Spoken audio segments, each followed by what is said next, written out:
Today we'll be exploring Pokemon Photon, a new fangame that dropped at the end of 2024 and has a fully completed storyline that consists of you, the player character, fighting a cult that wants to destroy the world with the power of the almighty Ultra Necrozma. But there is a second evil team that almost turned me away from checking out this game entirely, and that's a team full of furries called Beastman. Don't worry though, because they don't turn out to be as bad as you think. The Pokemon Photon actually ends up having a ton of very cool features, including 40 plus new regional forms, a new typing called Light, an entire new story and region called the Prism Outpost, and lots of great quality of life improvements. So come on my journey as we try to save the world from Ultra Necrozma's light that burns the sky.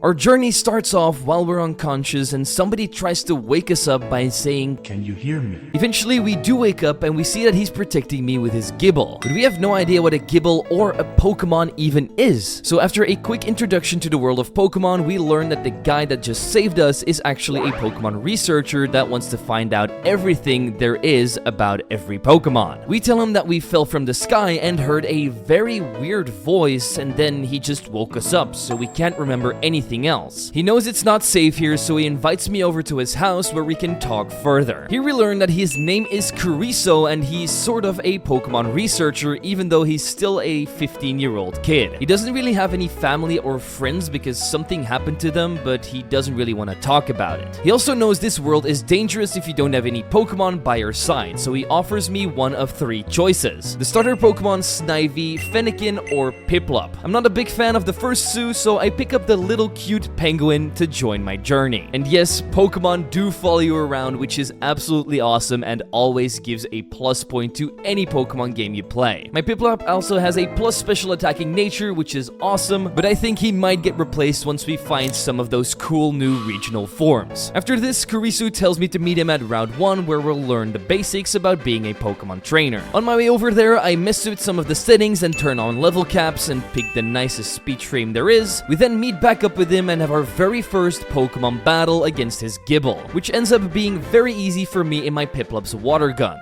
With that win under our belt, we learn that he's not really a battler himself because he's never had the courage to go out on a Pokemon journey. But now that we've arrived, it can basically serve as his rival. He actually ends up getting over his fear and would love to start exploring the region with me. Our first destination is Titanfoot's village, where there's not all that much to see except for a Pokemon battle between a hyper beaming Rookidee and a Rattata that's making rat noises. So we leave town rather quickly and meet up with Kurisu again on Route 2, where he learns me everything about the region and its regional Pokemon. He also tells me we should capture as many Pokemon as we can to fill out his Pokédex for his research, while he of course will be doing the same himself. On top of this, he also wants to compete in the gym challenge and urges me to do so as well. So we can gladly accept, which means most of the preparations for our Pokemon journey are done. After this, we say goodbye to our newly made friend and follow Route 2 until we reach Azure Base, a little town located near a lake. It has a nice lighthouse and even a gym, but the gym leader is not around because he's gone off to the lake to clear out some dangerous Pokemon. And because we're very helpful and full of potential, we decide to try and help him out. So we go over to the lake where we see Kurisu arguing with a sailor who is blocking the path. He says it's way too dangerous for us rookie trainers, but he's definitely in need of our help. As in that moment, one of the evil Team Beastman grunts show up, and he starts talking very cringy, saying that he's going to hug some artillery.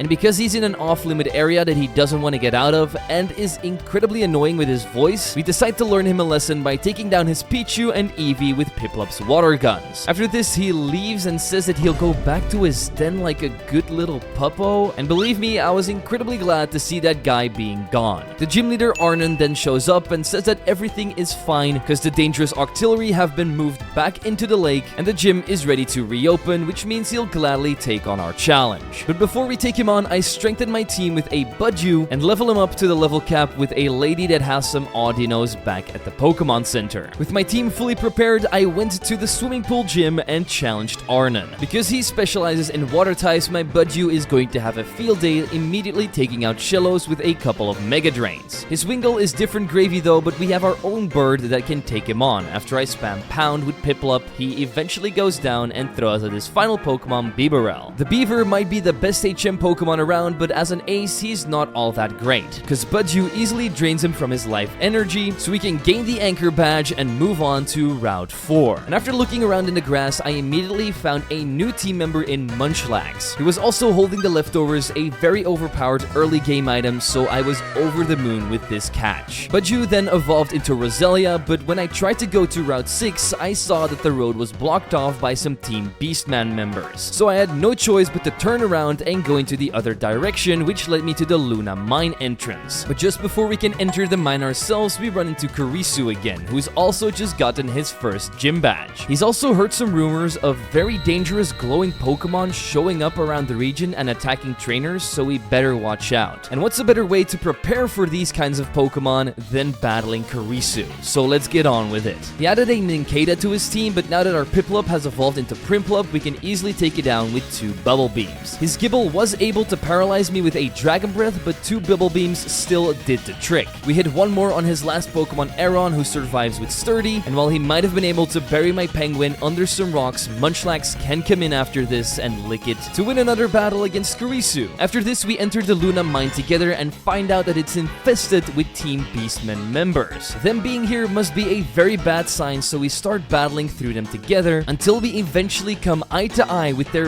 very edgy looking admin, Hellshadow. Yeah, that name is absolutely terrible, and he just shouts the whole time like he doesn't speak regularly. He shouts out that he's a creature of the night who preys on weaklings like us, so we better shut him up quick. They were very easy to overpower as they only had a Rattata, Riolu, Houndour, and Umbreon, and with Roselia's Mega Drains and Leech Seeds, they ended up getting overwhelmed in a matter of minutes. We learned that they were looking for the mythical Pokemon Zeraora, but have no idea what they're planning to do with it. But if lunatics like them get their hands on a mythical Pokemon, I don't think that's good news. But we were able to scare them off, which means we can now finally get through to Route 6. Here we help out a Bugcatcher and his injured Venonat by giving them a Super Potion, and we also found our very first regional Pokemon, a Fairy-type Baneri that looks like it's made out of cotton candy. So of course we end up capturing it and then made our way over to Maple Town, a small little forest town with not all that much going on, but inside the Pokemon Center there was a very special trainer, as he had 3 regional starter Pokemon, a ground fighting type Chispin, a fire type Squirtle, and an ice type Cyndaquil. Once I defeated all 3 of these Pokemon, he gave me the choice out of one of them, and I decided to go with the Ice Spikes Cyndaquil, who looks absolutely awesome and even better when he evolved into Kulava straight after. We also learned that the gym leader is not around because he's training up in the local woods, so after stepping on a few branches, swatting away a few bugs, we eventually run into him and tell him that we want to challenge him. He then goes back to his gym, where we learn that his name is Dylan, and this guy has been bullied his entire life for liking bug Pokemon. They were laughing at his Caterpie, his Weedle, and even said he would never accomplish anything in life. But look at him now, he's a strong gym leader that has achieved his dreams of making bug Pokemon relevant. And he does that in the best way possible, by destroying my entire team with his Shedinja and Venomoth. So I knew I had some grinding and team building to do, so instead I went past the gym and into the next town, Girit. Here we found some vendors who sold very useful held items, but also stat boosting items like iron, calcium, and zinc. But we're a little broke, so we can't spend too much money right now. Instead, I tried to check out the local gym, but this gym leader was also out of town and checking out something on Route 8. But the only thing I found was another entrance to the Luna mine, where we stumbled upon the Rock Smash HM, but we can only use it if we beat the Bug-type gym leader. So I leveled up my team and even found a regional form of Corphish, which is now a Bug-type. So with our buffed up team, I challenged Dylan again. But his Charjabug and Venomoth make quick work of my Roselia. But Kilava was able to save the day after spamming Icy Wind and Icicle Spear to take the Venomoth down. I hit yet another Icy Wind on Charjabug before getting taken out by Spark, but Primplub's Bubble Beam sends the Accordion Bug back to the music store. We do the same with the incoming Dewpider, but once that thing is down, there is only Shedinja remaining, and because Munchlax has now got Bite, we can easily take it down with 2 of those after we hit it for its Focus Sash. With his bugs crushed, we get the Web Batch and the ability to smash rocks, so we go back to the mine and do that. That's where we find the gym leader Jade, who's kind of a cave enthusiast. She also takes care of this here mine, and lately some troublemakers in absurd costumes have been fooling around here. We already know she's talking about Team Beastman, and tell her we ended up fighting them a couple of times times already. She says they're not a real threat though and would like to take me up on my gym challenge, but just when that's about to happen, the mine starts shaking and a glowing gold Boldor drops from the ceiling and charges at us, so we're forced to try and protect Jade.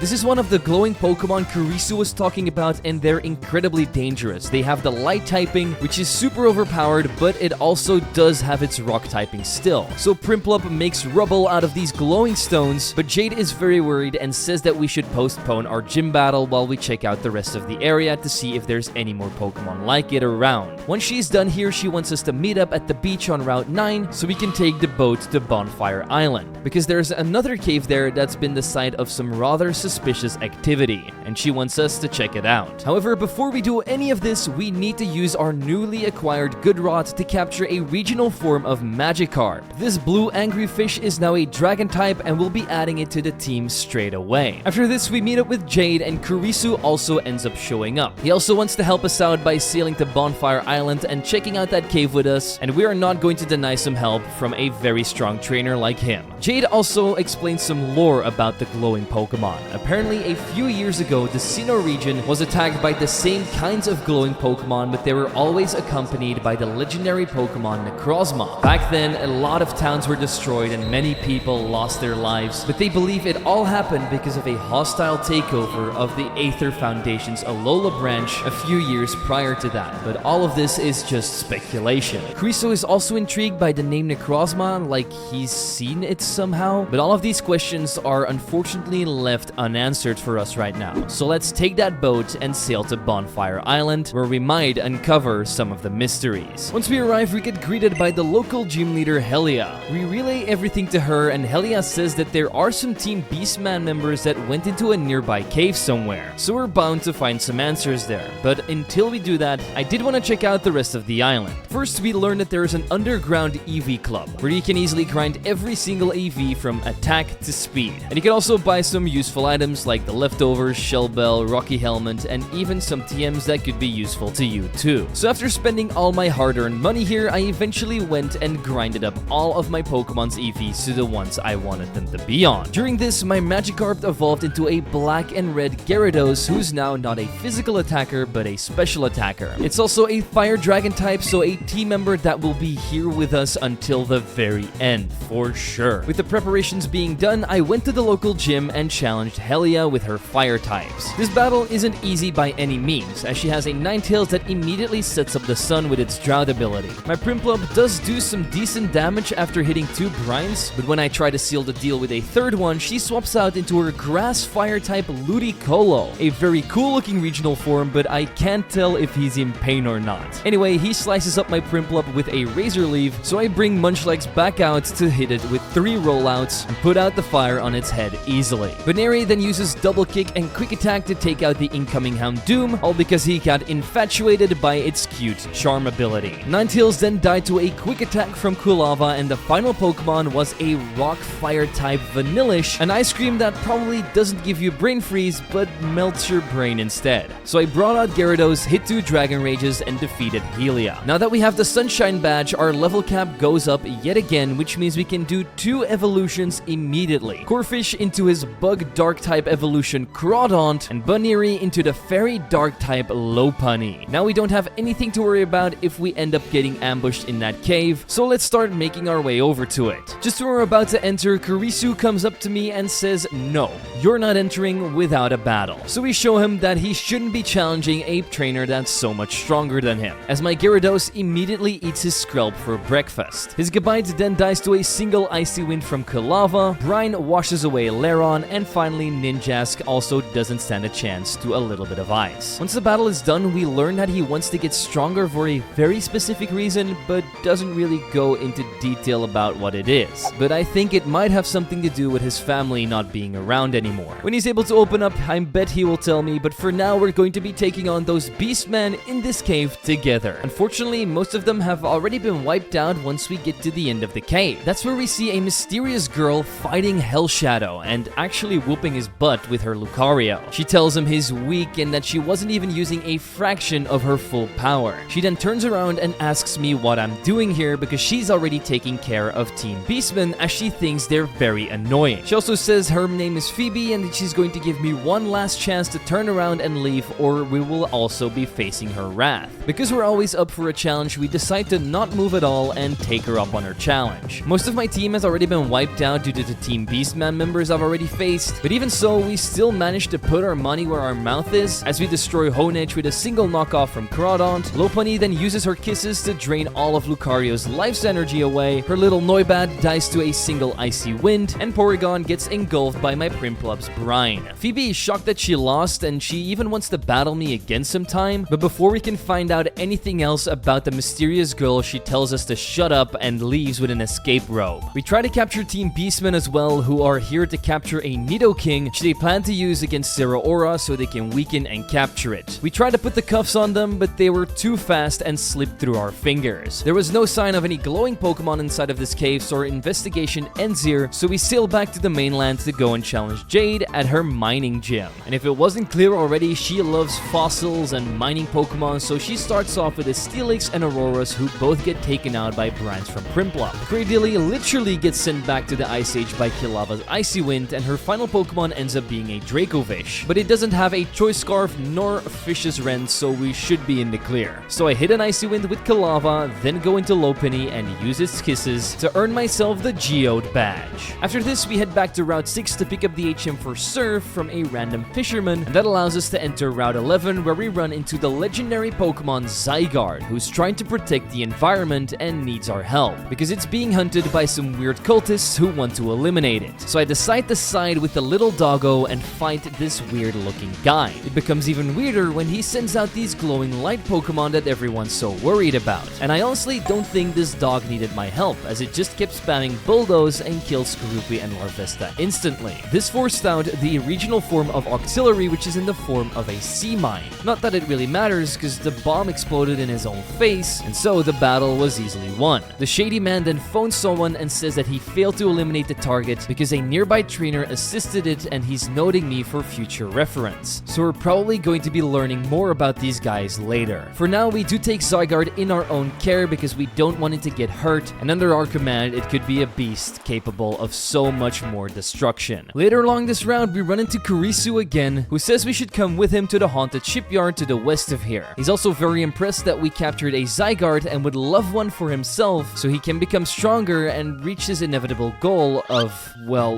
we still don't know. But before we can do that, we end up killing an imposter Amoonguss, then destroyed some more sea mine auxiliaries before reaching the haunted shipyard. There was not all that much to do in here except for grabbing a couple of items as well as a new regional form in Finneon. It's now an electric ghost type, but it doesn't really get all that more useful to its Sinnoh counterpart because it's still a pretty weak dead fish. Once the shipyard was fully explored, I headed east to the Laven Forest. This is where we meet Amber, who is a local gym leader in the next town, but she tells us that this mystical forest can be pretty dangerous, so she'll accompany me to the other side to ensure our safety. So we travel through the forest together and drop each other off at Fay Point Town. And this glowing mushroom forest had a lot more going for it than I first thought, like a move reminder, TM shop, Pokeball shop, and an L gym that can teleport you back to Geode Town if you want to. But that's not why we were here. I wanted to take on the local gym leader, and my first impression of her gym was very bland and empty, as there were just some old bookcases, and that was it. But when you finally reach her, she teleports you into a space-like looking environment with teleporting puzzles and a ton of trainers to face. Once you show her that you're smart enough to complete her puzzles, however, you get to challenge the fairy-type master, Amber.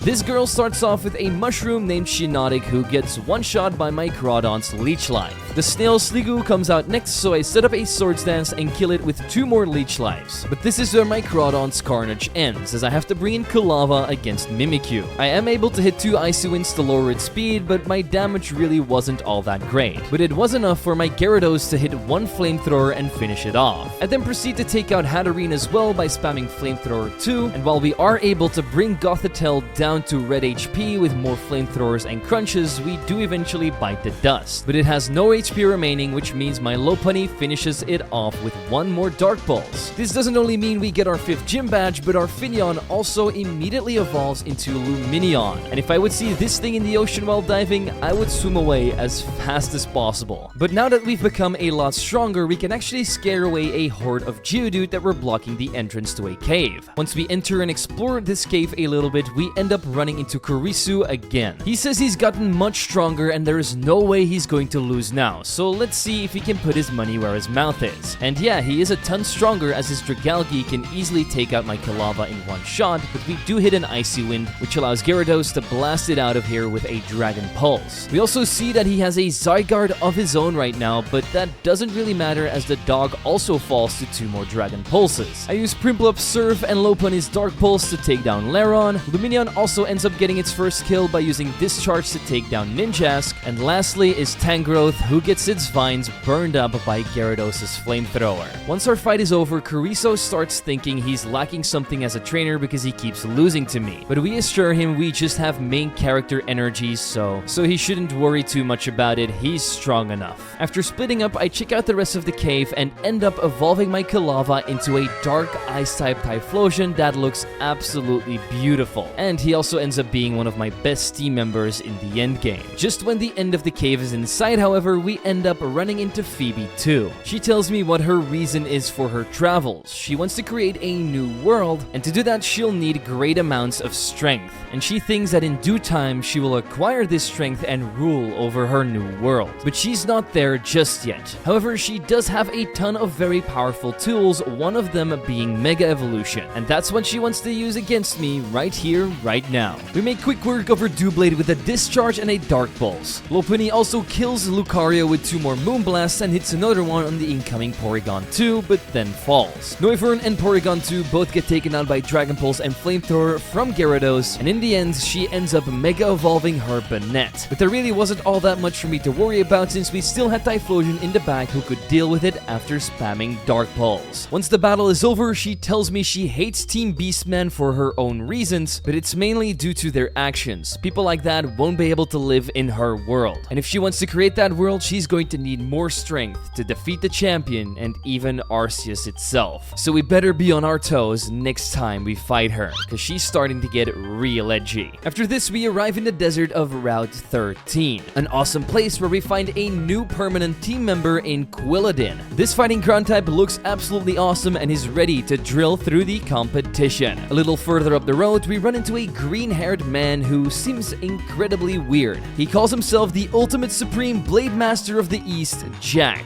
but he's actually the 6th gym leader. We tell him we've never heard of him, and this shocks the guy. He then starts explaining his entire backstory, which I don't believe anything about and also don't really give a shit about. Eventually, Helia also shows up and she tells Jack to give me a gym challenge. However, he wants me to collect an artifact somewhere near Route 14 so we can start our gym challenge, but first I do some sightseeing at the local town and its nice Bronzong statue, and besides a couple of shops, there wasn't all that much here for me. So I headed over to Route 14 and grabbed the Psyduck doll he wanted me to get. But there was a little bit of a problem as 2 Team Light Grunts were here too. They've just collected light energy and are about to attack me with their Aether Burst. Little did they know that they should probably use their light energy on other Pokemon than Duosion and Clefairy, because those are kind of useless and we destroy them in an instant. Once they scram, we evolve our Quilladin into a Chestnut, and I have to say this is probably my favorite Fakemon in this game. He just looks super cool with the red sunglasses and the drills on his back. I then deliver the duck back to Jack, who is waiting for me at his gym, but he's going to have to wait a little longer because I wanted to check out Route 15 first. There were a couple of interesting things here, like a regional Clawitzer that looked like a special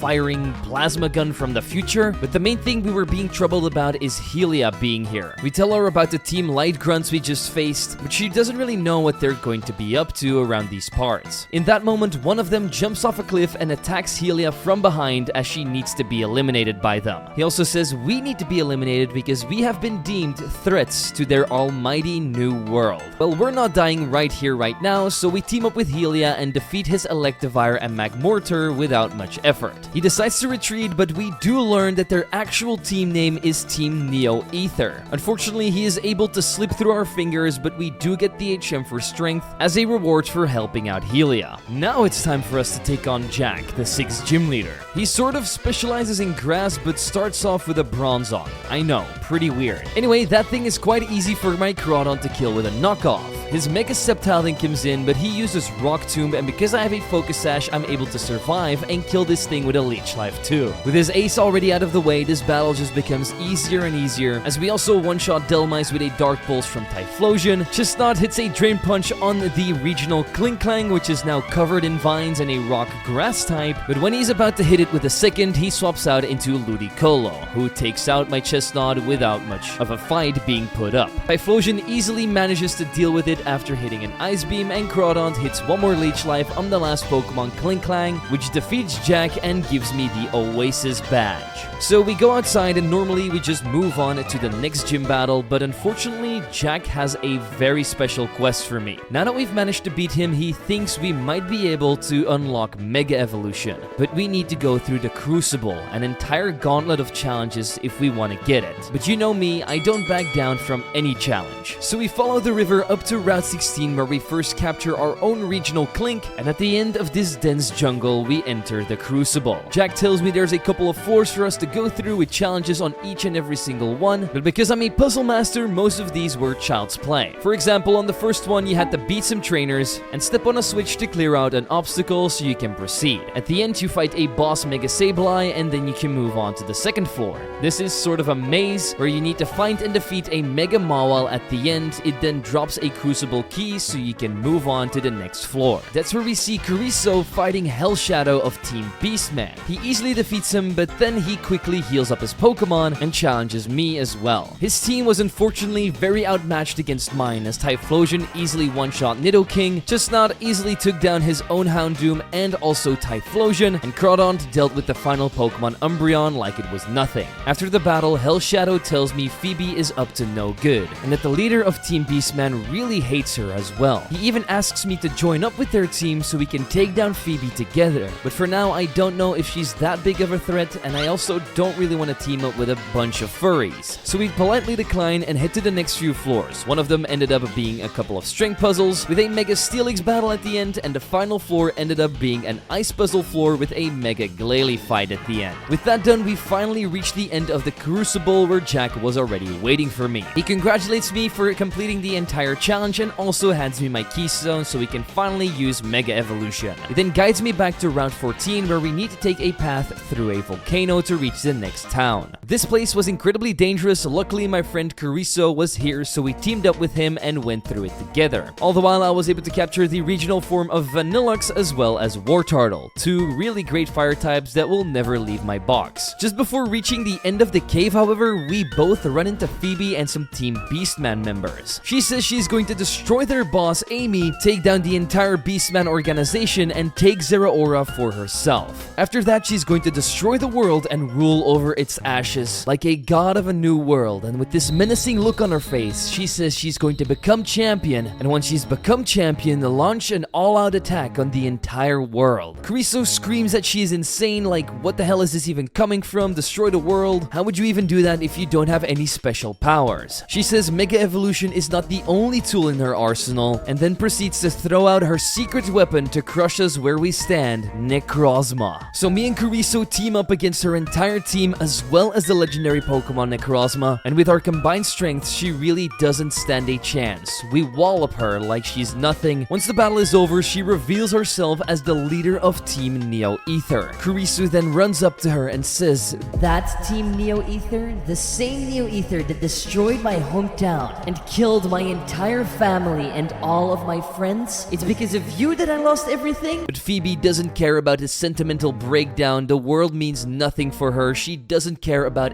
anybody but herself. His hometown was just some collateral damage on her way to the Spare Pillar because she wanted to go and capture Arceus over there, but that bastard never showed up. If only it did, then she would have already won and realized her goal of ultimate power. Kurisu then calls her insane because she wants to kill thousands of people for a delusional goal of some kind of godhood. He's trained for years to finally be strong enough to put an end to her and her antics. But just when he's about to deliver the final blow and use his Pokemon to try and hurt Phoebe, she uses Necrozma's Photon Geyser desert to escape. Kurisu yells at her that she won't get away, then turns around to me, apologizes, and says that we need some answers. And he's going to tell me all of it at the end of Route 17. Some grunts come up to us once we exit the cave and tell us to come to their base in Draconic Village, as their leader knows Phoebe and wants to talk to us about it. This might not be the worst idea, as we might be able to come up with a plan to take her down together. After this, we move further through the route until we come at this beautiful lookout spot where we're finally going to get some answers from Kurisu. When he heard about the glowing Pokemon, he already knew exactly who was behind it, Team Neo Ether. Because he didn't always live in that small house in the mountains, his former hometown was a small town in the Sinnoh region. He had quite a happy life there with his mom, dad, Gible, and younger sister, but unfortunately on one dark day, a swarm of glowing Pokemon passed through town going berserk, destroying everything, and above them was a black crystalline Pokemon, Necrozma, firing off lasers left, right, and center. He and his Gible made it out alive, but the rest of his family wasn't as fortunate, as they passed away in the attack. After that, he had nothing left, so he moved here to the Prism Outpost, and what became clear to him is that this place is full of people that have nowhere to go. That's why they mostly come here. I mean, look at me, I crash-landed from the sky with little memory left of what I was before. And so we ended up on this beautiful journey together that led us to this point. We became rivals and best friends for life, and for that he's eternally grateful. He's still trying to complete his Pokédex, but he can't do that if this wrath from Phoebe doesn't get shot down, because he wouldn't be able to live it himself if she succeeded. So he's going to try his very best to take down the Neo Aether Foundation, and wants me by his side while we do so. But we can't do it if we don't believe in our Pokemon as much as we can. So it's time for us to test our ultimate teams against each other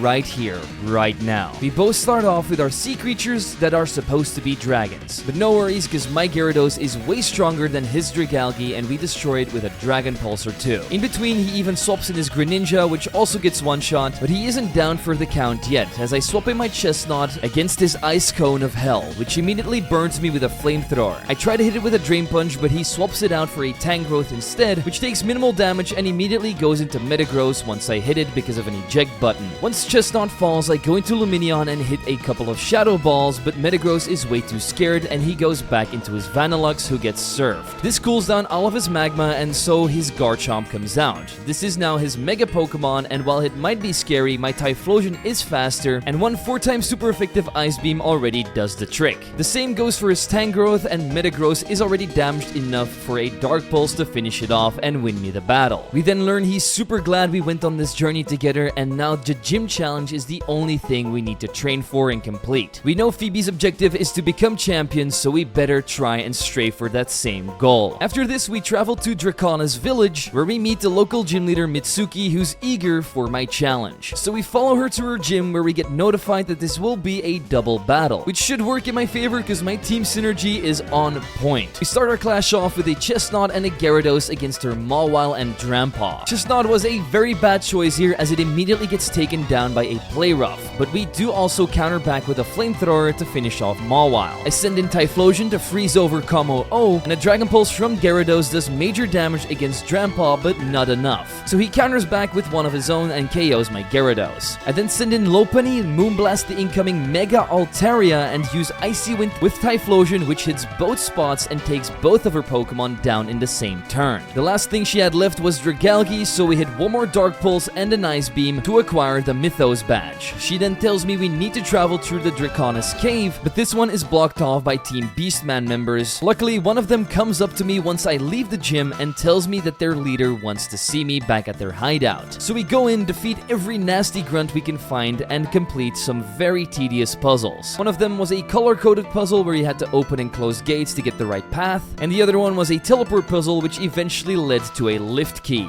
This then leads you to the 4th floor, where you're greeted by their crazy admin Hellshadow. Like usual, he isn't a big threat and we defeat him without breaking a sweat, but once you get past him, you end up meeting the mastermind behind the entire Beastman organization. Oh, and Kurisu is also here. After some quick introductions, we learn that her name is Amy. She knows we have already managed to defeat Phoebe a couple of times and gives us some lore about Necrozma. Necrozma, about how it absorbs light energy and turns that into its own power, and under the control of Phoebe, it's going to be incredibly strong. We learned that the Sinnoh region was actually not the only thing that was targeted by Phoebe and Team Neo Aether. First, they targeted the Aether Foundation, where they stole data on ultra wormholes and recruited some of their staff. Team Neo Aether is actually mostly made up of scientists that used to work for the Aether Foundation itself, and the Aether Burst Pokemon may have been the result of some experiments those scientists have been doing. If we dig further, they probably used Necrozma's light energy to create them as well. On a different note, we learned that Amy has already captured Zeraora, and Hellshadow's real name is actually Kevin. But she also plans on using Zeraora's power to try and take down Phoebe, but she needs to test if he could be strong enough by battling the both of us. So we accept her challenge and finally get to battle the leader of Team Beastman. And as you may expect, she does indeed have a full team of furry-type Pokemon, starting off with a Delphox. I use one Shadow Ball to do decent damage, while a Psyshock takes me down to red health. I don't really understand, but she then swaps into Lycanroc, who takes a Shadow Ball and proceeds to take me out with Ice Fang. I then send out Chestnut to hit the Drain Punch. I'm not going to go up against her Zeraora, so I bring in Lopunny and hit a Moonblast just to find out it's actually a Zoroark in disguise. It of course doesn't survive this hit, so once it's KO'd, I bring out my Gyarados against her Alolan Ninetales. She is able to hit me with a Weather Ball, and an Aurora Veil is also been set up, but 2 Flamethrowers are enough to melt her down. Next up is Zeraora, and nothing on my team can outspeed this electric cat, so I have to sacrifice 2 of my Pokemon in order to get Gyarados back to full health. I then use Flamethrower to take it down and Dragon Pulse on the final Pokemon Delphox to ultimately win the battle with a little bit of cheese. Now that we've passed her test, she fully trusts us and we're going to be fine allies in our battle against Team Neo Aether. But we can't really proceed until we get our final gym badge, so we need to go through Draconis Cave to reach the final town. So we waste no time and go straight through it, even battle some Neo Aether members, and even see Phoebe, who doesn't have time to deal with us right now and runs away on the side of seeing me. Once we eventually make it to Route 18 and see how cold it is, we decide to put on our winter clothes and head to Frostpeak Town. That's where we meet Mitsuki, who says that the local gym leader Noel is not around, so we should probably go out and search for him. After a quick look around, we find him at the edge of a cliff thinking about life. At first, he doesn't want to accept my challenge because he's way too worried about all the glowing Pokemon that are terrorizing the region, and if we end up battling, they might attack and he doesn't have time to react. So we tell him that's the reason we actually want to fight him. We're on our way to the Pokemon League and want to stop them from ever doing that stuff again. He's still hesitant until Amy shows up and assures him that we are the real deal. We also learn that there's an altar of stars nearby, and that's probably where Team Neo Aether are heading to try and restore Necrozma to its full potential, which means we don't have time to lose, so we head to the gym together and challenge him straight away. But because he is an Ice-type gym leader, I did add a new regional variant of Steelix to my team, which is now a Fire Ground type. When our fight kicks off, he also has a regional form of Beartic, a Ground Ice type, but my Chestnut can't really do anything against it except for hitting a Power-Up Punch. Lopunny then does some decent damage with 2 Dark Pulses, but also isn't able to take down this massive bear. However, my ace in the hole Typhlosion is, as he hits 1 more Dark Pulse to get the KO and force out the regional form of Gallade, who turns out to be a Steel Ice type, and it even has a Mega Evolution which he immediately uses. But I wasn't too worried, as my Dark Pulse already did half of its HP and its Iron Head wasn't able to kill me, so we just needed 1 more to seal the deal.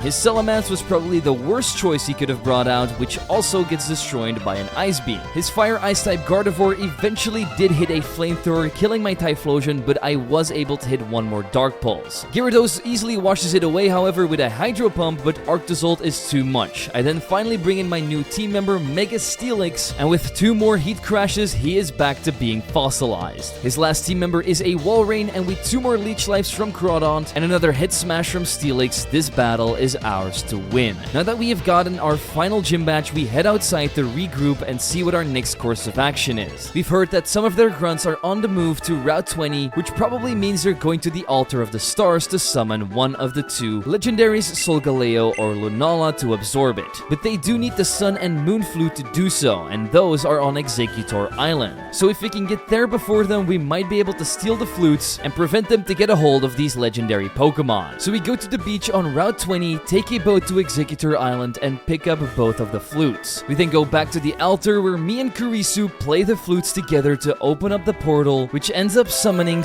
Solgaleo, but not just Solgaleo. Also Elio, the champion of the Alola region, who ended up being Solgaleo's trainer in search of people in distress. But that's not really possible because the champion of Alola went missing a very long time ago after the events at the Aether Foundation. They're even presumed to be dead, but he doesn't know anything about these events, so we conclude that he's actually from a different universe. So we explain everything to him about what's happening in this world, and once he's all caught up, he agrees to help us out to try and take down Team Neo Aether. He also notices that we're all Pokemon trainers and wants to fight me because we look like we're the strongest around here. We want to know what the champion of Alola has to offer if he's going to be by our side, so we gladly accept this challenge and battle right here, right now, on the altar of the stars. But his team is super weak to my Mega Steelix as we take down Salazzle and Wishiwashi with Earthquake, Decidueye with Heat Crash, and even do very decent damage against Nebby the Solgaleo. So much damage, in fact, that Gyarados can just come in and hit one more flamethrower to KO it. Vikavolt was no problem either, and the final Pokemon Ninetales got taken out by 2 Drain Punches from Chestnut and 1 more Dark Pulse from Typhlosion. Elio was super impressed with my strength and can't believe we even managed to beat Nebby. But in our moment of glee, we get interrupted by an ominous voice which states, Look at you all, thinking you're some kind of heroes. It's Phoebe and Necrozma standing on top of the altar because they already predicted we were going to summon the legendary Pokemon and were just waiting here for us to strike. Summoning Solgaleo was the worst move we could have done because now she orders Necrozma to fuse with it, and while this form is already pretty strong, it's definitely not at its full power level yet. Amy then walks up to her and asks, Why are you doing this, Phoebe? to which she answers, Wouldn't you like to know, dear sister? That's when it all starts pouring in. Amy and Phoebe have always been sisters, hence why Amy knew so much about Neo Aether and the attacks they've done. We learned that Phoebe always had an inferiority complex and that she was always in the shadow of her older sister Amy. She was always more successful, got more praise, so she felt like she was left behind and not good enough all the time. And while she did look up to Amy, she also resented her. And all of this self-doubt eventually pushed her to the breaking point, which ended up happening in their home region, Alola. She took part in the Island Challenge, but got thoroughly humiliated by one of the totem Pokemon over and over again. So she gave up, but everybody was saying that her older sister Amy completed it without any troubles 3 years earlier. And that was something that pushed her over the edge, until one day she found a black Pokemon sitting in the snow at the peak of a mountain. It was Necrozma, and they could immediately feel each other's pain and emotions, so they started bonding and started working together. And from that day onwards, she was no longer the useless little sister and launched an attack on the Aether Foundation, stealing all of their research and creating Aether Burst Pokemon by using Necrozma's light. After that, she of course went to Spear Pillar to try and get Arceus, destroyed half the Sinnoh region, and now we come back to the events of the day. She screams out that she's finally stronger than all of us and orders Necrozma to attack us, but in that moment we hear a screech coming from the portal behind us as Lunala jumps out. Phoebe turns around and calls it a pest because she's already gotten rid of its trainer, which means she's the one who got rid of Elio in this universe by throwing him somewhere into Ultra Space and never going back to get him. And she even did the same to the Aether Foundation president who tried to oppose her takeover. So she's done some absolutely horrific things, but now we finally got her pinned down. All of us together can defeat her,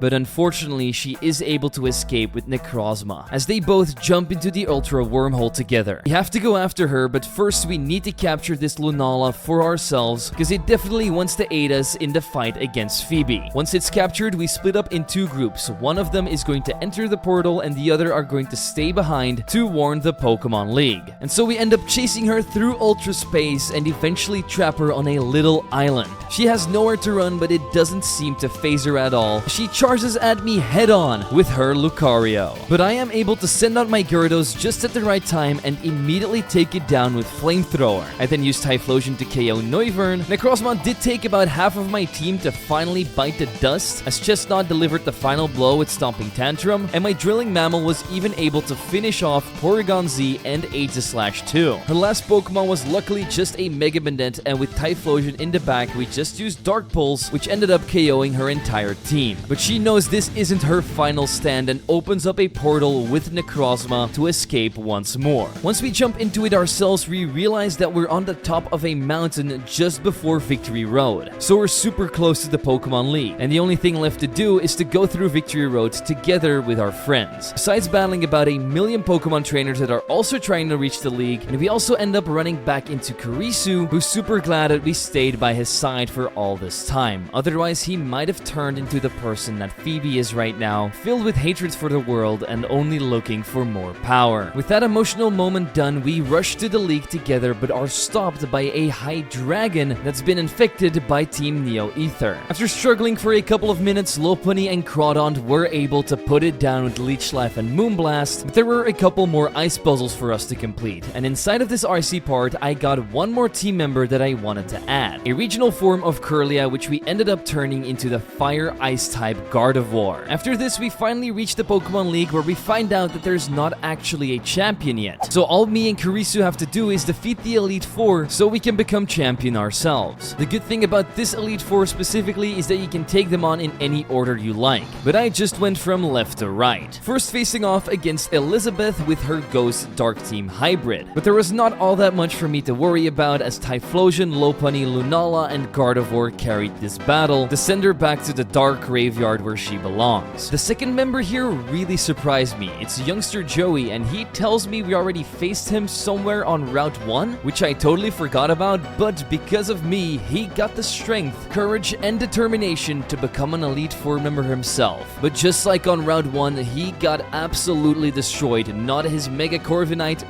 nor his 100% Raticate could put a dent in my team. It might also help that Lunala is incredibly strong and helping out loads in these battles. The third member, Adam, surprisingly specialized in flying Pokemon, so Gardevoir and Typhlosion had a field day with his team, freezing them all over. To get me a quick win so we could move on to Lillian. She's a fighting and steel type specialist, but I had an answer for every single one of her Pokemon, whether it being my Typhlosion against her Breloom, Steelix against Empoleon and Blaziken, or Lunala against her Megalocario, she stood absolutely no chance. After this, we enter the champion room and we see Kurisu talking to Phoebe, but she isn't having any of it. She doesn't want to waste any time fighting both of us right here, and instead invites us to come into their Neo Aether Paradise, which is floating just above the Pokemon League. We know we'll be at a disadvantage there, but it's the only way we're going to be stopping her once and for all. So without a second thought, we enter that ship. There's an insane amount of employees still working for Neo Ether, but some of them don't want to be here and are being held against their will, and they decide to help us out by healing up our Pokemon. Speaking of help, once we got ambushed by two members, all of the gym leaders showed up to aid us in our battle against the odds. With all of this backup, me, Elio, Amy, and Kurisu team up in the main hall. There's an elevator here that's supposed to take us to Phoebe's location, but unfortunately we need a key for it. So we spread out and start searching. In our search, we find Jack and Helia fighting some grunts. They get lucky because they were holding the lift key and they take it off of them. Now that it's in our possession, we take the lift upstairs and see the experimental lab. That's where regular Pokemon get turned into their Aether Burst forms, a horrible process that we want to shut down right here and now. So we barge into the throne room where Phoebe has already gathered all of her grunts as well as Necrozma. She immediately evolves it into Ultra Necrozma, and now we are in big trouble because this is going to make her plan come to fruition, unless we can destroy one of the strongest Pokemon to ever exist right now. We don't back down from this challenge, but we probably should have, because just like the regular Ultra Necrozma fight in Pokemon Sun and Moon, which is notorious for killing so many Nuzlocke, well, this one is about 10 times as hard because he has way more health than a regular Ultra Necrozma. So in order to scrape out a win, I had to use 6 max revives until Lunala could finally deliver the ending blow. This transforms Necrozma back into its Duskmane form, and Phoebe can't believe we just beat Ultra Necrozma. She starts having a mini mental breakdown and says this is just a minor setback even though her entire plan is destroyed. She thinks she still has enough power left to use the light that burns the sky, but she can't use it here. She needs to use it on top of the Aether Foundation. And she also has another secret weapon up her sleeve. A ton of Ultra Beasts she ended up capturing, including a Nihilego. And when she keeps going on about destroying the world with her mental breakdown, one of our allies notices something very peculiar. Nihilego possesses dangerous neurotoxins that can cause weird behavior appears in people and Pokemon. So that's why Phoebe's been acting so strange this entire time. It's because Nihilego has been pushing her negative emotions to the limit, and it's also the reason why all of this destruction happened in the first place. This Pokemon just drove her mentally ill. She can't really do anything about it herself. But none of this matters because she's still going to try and destroy the universe, so we gotta stop her. We follow her to the top of the building where we manage to corner her again. But she doesn't plan to escape at all. She wants to destroy us here, and then she'll finally be able to complete that maniacal plan of hers. But me and Kurisu are ready for anything at this point as we team up again to save the faith of the world. I lead off with my Mega Steelix against her Lucario and Aegislash and immediately bake them both with Earthquake.